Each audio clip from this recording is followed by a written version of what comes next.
Welcome back to part 2 of our online lampshade tutorial. By now you should all be up to the same stage as me and your fabric panel has been printed and the excess fabric cut off.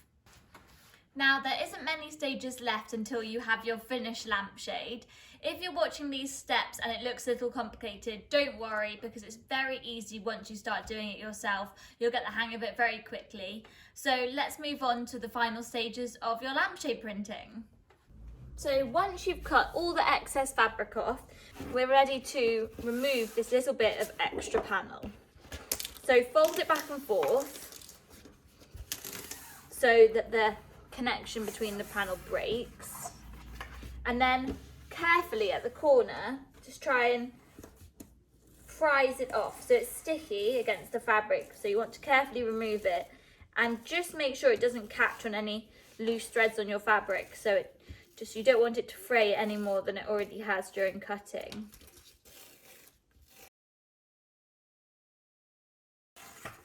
Here, I'm just holding the fabric as I'm pulling this away to ensure there's no snagging.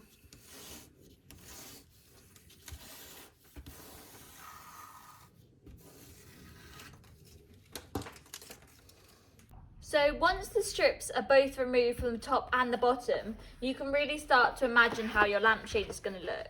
So this little bit of loose fabric that we've created at the top and the bottom is going to be the fabric that wraps around the rings. And then you can start to see how this is going to look. Now you're going to need your lampshade making kit back out, and for this part you're going to need the double-sided sticky tape.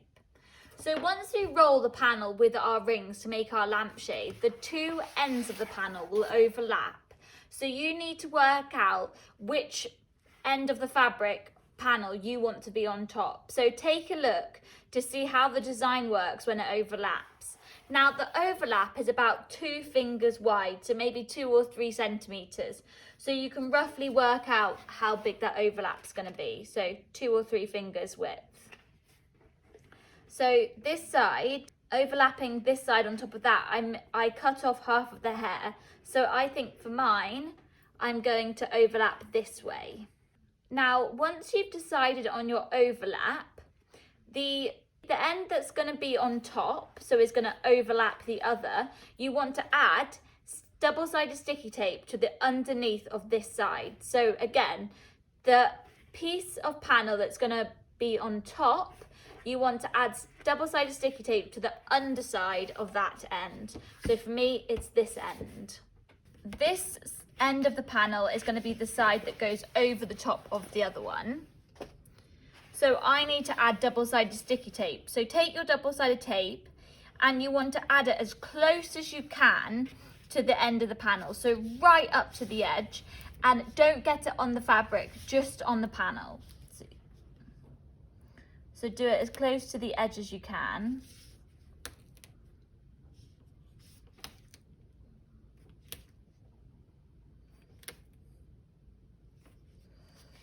And then, like I said, don't go onto the fabric, and then just with some scissors or clippers, just cut that.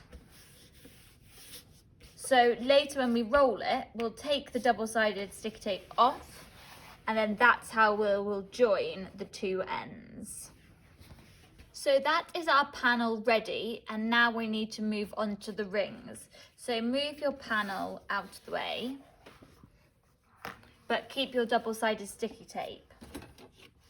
So these are the rings that are going to make up our lampshade. So start with the plain one, as that's the easiest. And what you want to do is we have to coat these completely in double-sided sticky tape. So take your tape and stick the piece of tape to the ring and try to attach the middle of the tape to the ring. So if you can see that.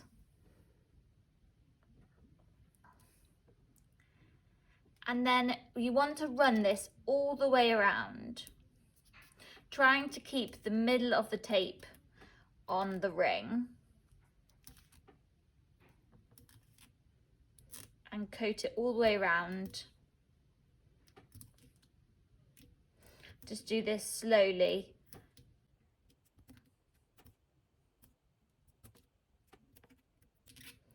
Now at the point where you meet the tape again, make sure you cut it early so they don't overlap, otherwise it's very difficult to unstick the double-sided sticky tape. So you can see there I've got a slight gap between the two. And then what you do with the tape is you then fold it around the ring so that it smooths over both sides, so that the tape also becomes rounded on the ring. So smooth it down so there's no edges sticking up, so that all the tape is stuck down onto the ring. You just need to make sure it's really securely attached.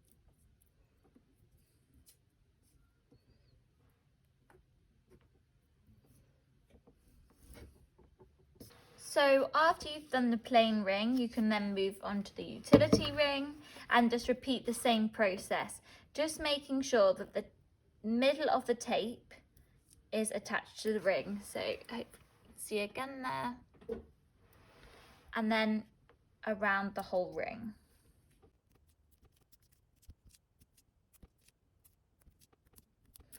And then again, cut the tape before it overlaps the other end, and then again just smooth with your finger and thumb the tape around the ring. And this really is so important because it is the tape that is going to be attaching your rings and your lampshade panel.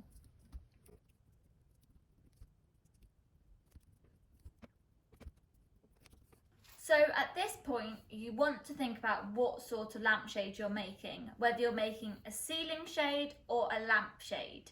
Now this is important because it affects which direction and which way you put the rings round. So to help this make more sense, if I did a repeat pattern like this, so it's just a random design and it doesn't have an up or down, this can work as both a lampshade where the utility ring is at the bottom, or it can work as a ceiling shade because I can just turn it around. Whereas with this design, where I've got my hair, it has to be facing one way. So this can only be a lampshade as my utility ring is at the bottom. So the way it works is you have your utility ring and your plain ring. Now, if you want a ceiling shade, so it hangs from the ceiling, the utility ring has to be at the top and your plain ring underneath. Whereas if you want a lampshade, so a table lamp or a floor lamp, the utility ring goes at the bottom and your plain ring goes at the top. So really work out what sort of lampshade that you're making. So you'll be able to see here that the utility ring is cupped. It's not completely straight. So make sure that the domed edge, so the bit that's going up, always goes inside your shade. So it goes into it or it goes down into it. What you don't want is you don't want this part of the ring sticking up. So just make sure you've always got your domed end going into the shade. So when you roll it, it's going into the shade. Now for the one that I'm gonna make, this is my pattern, I'm making a floor lamp shade. So I want my utility ring to go at the bottom with the domed cupped bit going inwards, and my plain ring is going to go at the top. So I'll put a little diagram up on the video so you can see this, but just make sure that you know which way your rings are going.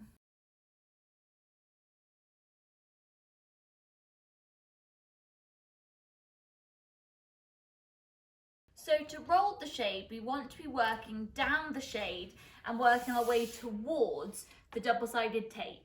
So you need to find a position that's comfortable for you. Normally I work from the corner of the table, and at this point you can remove the red tape from your rings. So you're going to remove the red casing and leave the double-sided sticky tape on the ring.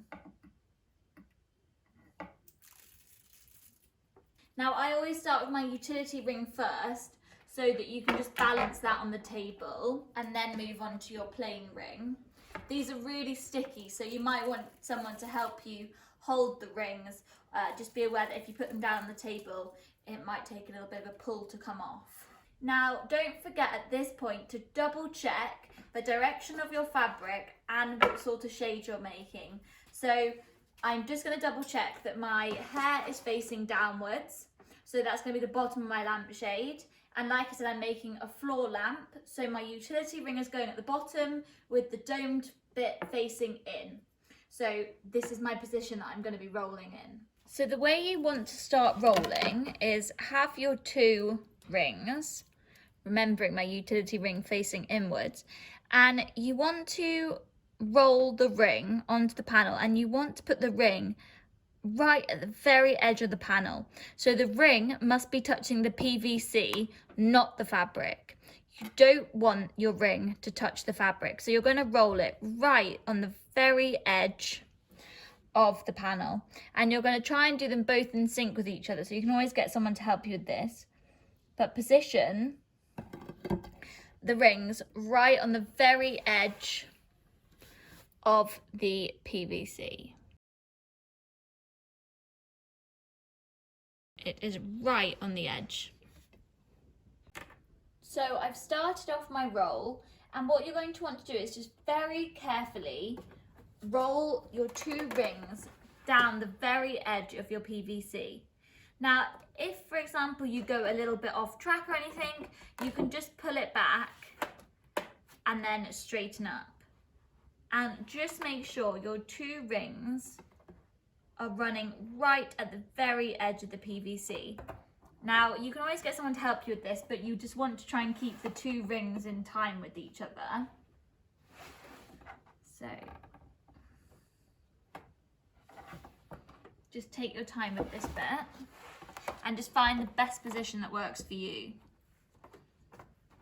I've gone off track a bit, so I'm going to go back a little bit and just keep them in line with the edge of the PVC.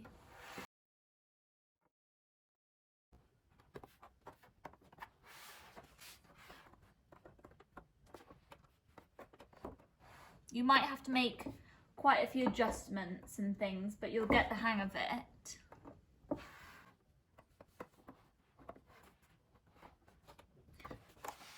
Now, when you're nearing the end, you want to remove the double-sided sticky tape from the end of the panel. So just take the red casing off, leaving the tape on the panel.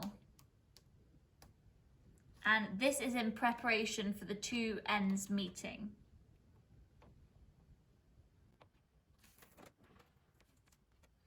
So you're going to carry on rolling.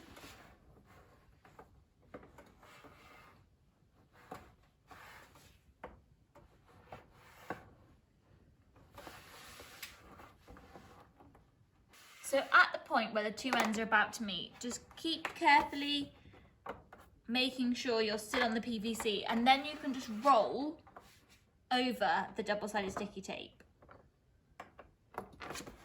And that will join the 2 ends together. So there we have it. Make sure that's stuck down, so just use your fingers and just run it over the top and the inside of the join, making sure it's completely stuck down. And that is looking perfect. So there we have our fabric panel rolled onto our rings. So before finishing our shade, there's a couple of little bits of cutting we want to do. So get your fabric scissors. Now at the point where you have your overlap, you're going to have 2 pieces of fabric. So there's the bit of fabric on the inside and the bit of fabric on the outside. So what we like to do is try and cut a little bit of the fabric off from the inside, just so there's not a double layer of fabric that's going to wrap around. So you can see here, just a small snip, just to remove a little bit of the fabric. It's not essential, it just makes it a little bit neater. So you'll be able to see there, I just cut a little bit of the fabric.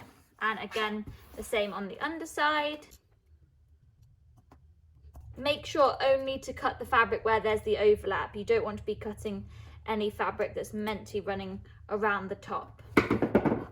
And then what you can also do is make a couple of snips where the fabric is going to overlap the utility ring, just so that the fabric will smoothly go either side of it, because at the moment it's just, the fabric is just hitting the utility ring.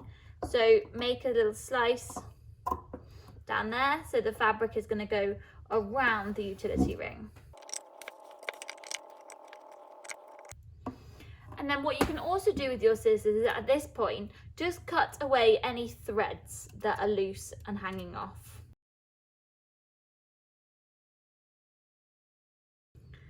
Now, if any of the fabric is starting to stick to the ring, don't worry, you can just pull it back up and release it because we're not ready to tuck it in just yet.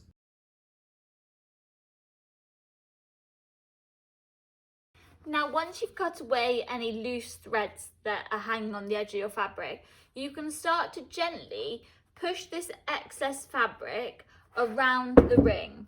And this is going to leave you with a really nice professional finish.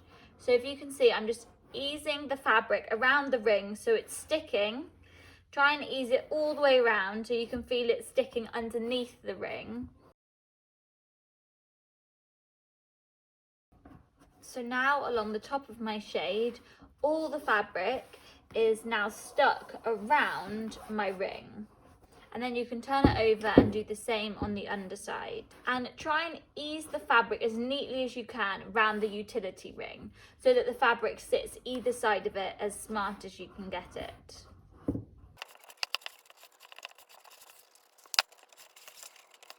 The next stage is to use the finishing tool, which is the triangle piece of plastic that's in your lampshade kit.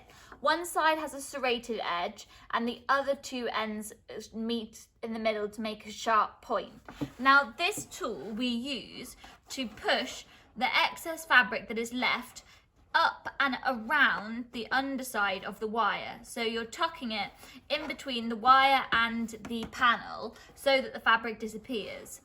But because we left a little bit extra for fraying allowance, you may have too much. So what you can always do is trim 1 millimetre or 2 from the fabric you have left, just so there is less to tuck around. So I'm going to go around my whole lampshade and just trim a little bit of this excess fabric off. You can always use a pair of small little nail scissors if you have any available. Now do make sure you're not cutting all of this excess fabric off. You just want to remove a little bit, so like I said, 1 millimetre or 2, so there is less fabric to tuck underneath. So on the inside of my lampshade, I just trimmed a little bit of the fabric so there was less there, as my fabric didn't fray too much, so I had a little bit too much to tuck underneath. And now what you do is with your finishing tool, you want to tuck the fabric and up and underneath the wire, so it goes in between the wire and the panel. You'll be able to hear a little bit of a cracking sound, which is the sticky tape releasing itself from the panel. Now that's a good sound, don't worry about that, because that means it's allowing us to push the fabric up in between the wire and the panel.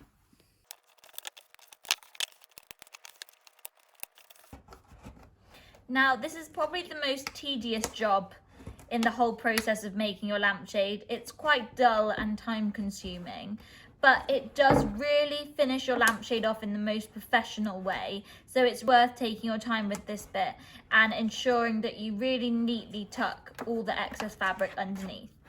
Any little threads or anything you can just cut off, or you can push underneath the wire with the sharp point of your tool. So that is the top ring completed, and all the fabric has been pushed underneath it, so it looks really neat and there's no loose threads hanging down. So now you can repeat the same on the bottom.